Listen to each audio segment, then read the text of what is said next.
Madami akong na-block ngayon. Bakit ko sila na-block? Kasi may pinupost ako na hindi na nila binabasa kung ano yung mensahe ko doon. So, pasensya sa mga na-block ko ha.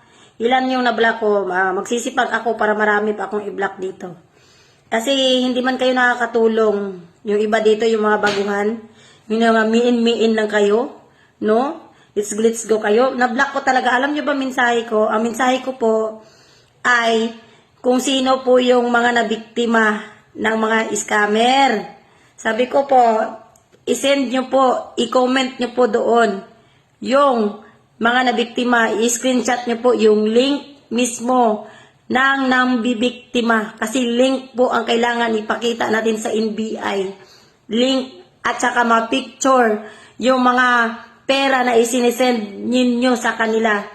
Kailangan ko po. At saka ito pa po, hindi po ako nagla-live na nagbibigay ako ng link. Link po ang binibigay, wala pong ganun. Hindi po ako naniningil, no? Pag nagla-live ako po, diretso po, wala pong link na ibinibigay. Wala pong link, naiintindihan niyo po ba? Wala po akong link na ibinibigay, hindi po ako nagko-comment sa inyo. Kung may nagko-comment sa inyo, hindi na po ako yon. At saka po, kung halimbawa, mayroon nag-friend request sa inyo, hindi na po ako yun. Hindi po ako nag-friend request. Naintindihan niyo po ba?